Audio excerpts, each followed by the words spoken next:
নমস্কার বন্ধুরা, আজকে নিয়ে এসেছি মাছের মাথা দিয়ে অনুষ্ঠান বাড়ির মতো মুগ ডাল। এই ভিডিওটা আপনারা পুরোটা দেখবেন, দেখলেই আপনারা বুঝতে পারবেন আমি কিভাবে এই ডালটা তৈরি করেছি। ডাল তৈরি করতে যা যা উপকরণ লেগেছে আমি সব রেডি করে রেখেছি। এখানে নিয়েছি মাছের মাথা, এটা রুই মাছের মাথা, ভালো করে ধুয়ে লবণ হলুদ মাখিয়ে রেখেছি। আর এখানে নিয়েছি মুগ ডাল, আর দুটো শুকনো লঙ্কা, একটা তেজপাতা আর গোটা জিরে ফোড়নের জন্য, আর নিয়েছি গোটা গরম মশলা, এটাও ফোড়নের জন্য। আর নিয়েছি কিছুটা পরিমাণে আদা কুচিয়ে আর 3টে কাঁচা লঙ্কা কুচোনো, আর এখানে রসুন কুচোনো, টমেটো কুচোনো, আর পরিমাণ মতো দেব হলুদ, লবণটাও দেব পরিমাণ মতো। এখানে যতটা ডালের পরিমাণ নেবেন সেই অনুপাতেই দেবেন। এটা কাশ্মীরি লঙ্কার গুঁড়ো 1 চামচ, জিরের গুঁড়ো নিয়েছি 1 চামচের মতো, আর এখানে শাহি গরম মশলা 1/2 চামচের মতো নিয়েছি, ছোট চামচের 1/2 চামচ। আর এখানে নিয়েছি তেল, এখানে 50 গ্রামের মতো তেল নিয়েছি। এখানে নিয়েছি 1 চামচের মতো ঘি, আর স্বাদ অনুযায়ী দেবো চিনি। প্রথমে গ্যাসের উপর আমি কড়াইটা বসিয়ে দিয়েছিলাম, কড়াইটা আমার গরম হতে দিয়েছি। এরপর আমি ডালটা দিয়ে দিচ্ছি। ডালটা আমি শুকনো খোলায় ভালো করে ভেজে নেব, একদম লাল করব না, হালকা লাল করে ভেজে নেব। খুন্তি দিয়ে ভালো করে আমি ডালটাকে নেড়ে চেড়ে দেব। এখানে আমি পেঁয়াজটা মিস হয়ে গেছিলো, আমি পেঁয়াজ কুচি নিয়েছি। ডালটা আমার ভাজা হয়ে গেছে, নামিয়ে আমি গরম জল দিয়ে ভিজিয়ে রেখেছি। এখানে আমি কড়াই বসিয়ে দিয়েছি, কড়াইয়ের মধ্যে পরিমাণ মতো তেল দিচ্ছি, আর সামান্য পরিমাণে তেলটা রেখে দিচ্ছি, পুরোটা দেব না। তেলটা গরম হতে হতে আমি এখানে মাছের মাথাটা ভেজে নিচ্ছি। তেলটা আমার গরম হয়ে গেছিলো, মাছের মাথাগুলো দিয়ে দিলাম। দেখুন, মাছের মাথাটাকে ভালো করে লাল করে ভেজে নেব, না হলে একটু হালকা ভাজলে মাছের মাথা থেকে একটা আষ্টে গন্ধ দেবে।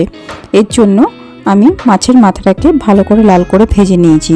দেখুন, আমি তুলে নিচ্ছি, আমার ভাজা হয়ে গেছে। এক এক করে মাছের মাথাগুলো আমি তুলে নিচ্ছি। মাছের মাথাগুলোকে আমি এক এক করে সব তুলে নিয়েছি। দেখুন, এরপরে আমি প্রেসার কুকারে মুগ ডালটা দিয়ে দিচ্ছি, ভাজা মুগ ডালটা। এর মধ্যে পরিমাণ মতো জল দিয়ে, সামান্য পরিমাণে লবণ দিয়ে আমি 2টো সিটি দিয়ে নেব। এর মধ্যে কাঁচা লঙ্কা চেরাগুলো দিয়ে দিচ্ছি। 2টো সিটি আমার হয়ে গেছে, আমি ডালটাকে নামিয়ে রেখেছি। কড়াইটা আমি বসিয়ে দিয়েছিলাম, কড়াইয়ের মধ্যে আমি 2টো তেজপাতা ফোড়নে দিয়ে দিচ্ছি। তেজপাতাটা একটু ভাজা ভাজা হয়ে এলে এর মধ্যে 2টো গোটা শুকনো লঙ্কা আমি দিয়ে দিচ্ছি। খুন্তি দিয়ে ভালো করে একটু নেড়ে চেড়ে নেব, বেশি ভাজবো না, হালকা করে একটু লাল করে ভেজে নিচ্ছি। এরপরে আমি জিরেটা ফোড়নে দিয়ে দিচ্ছি। এরপর দিচ্ছি গোটা গরম মশলা।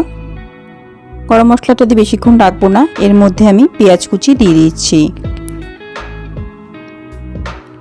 সামান্য পরিমাণে পেঁয়াজ কুচি রেখেছিলাম, আর এখানে দিচ্ছি রসুন কুচি। পেঁয়াজ আর রসুনটা একটু ভাজা ভাজা করে নেব, নাহলে একটা গন্ধ দেবে কাঁচা। এরপরে আমি দিচ্ছি আদা কুচি, ভালো করে খুন্তি দিয়ে একটু নেড়ে চেড়ে দিচ্ছি। দেখুন, একটু ভাজা ভাজা হবে, এটা একদম মিডিয়াম ফ্লেমেই করতে হবে, গ্যাসের ফ্লেমটা বাড়ানো যাবে না। এর মধ্যে টমেটোটা অ্যাড করে দিচ্ছি, সামান্য পরিমাণে হলুদ দিয়ে দিচ্ছি, আর কাশ্মীরি লঙ্কার গুঁড়ো ছোট চামচের 1 চামচ, জিরের গুঁড়ো ছোট চামচের 1 চামচ দিয়ে ভালো করে মশলাটাকে একটু কষিয়ে নিচ্ছি, যাতে টমেটোটা গলে যায়, নাহলে টমেটোটা দানা দানা থেকে যাবে। এর জন্য আমি লবণ দিয়ে দিচ্ছি, টমেটোটা মজে যায় যাতে, আমি লবণটা দিয়ে আর একটু কষিয়ে নিচ্ছি। কষানো আমার হয়ে গেছে। এরপর আমি মাছের মাথাটা দিয়ে আরও 1 থেকে 2 মিনিটের মতো কষিয়ে নিচ্ছি। 1 থেকে 2 মিনিট আমার কষানো হয়ে গেছে, দেখতেই পাচ্ছেন। এরপর ডালটা যে সেদ্ধ করে রেখেছিলাম ডালটা দিয়ে দিচ্ছি, এবং প্রেসার কুকারটা জল দিয়ে ধুয়ে আমি ডালের মধ্যে জলটা দিয়ে দিচ্ছি।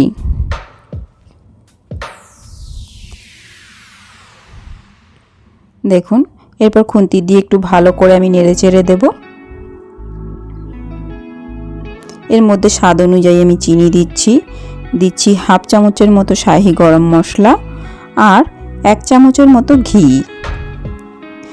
ঘিটা দিলে স্বাদটা আরও বেড়ে যাবে।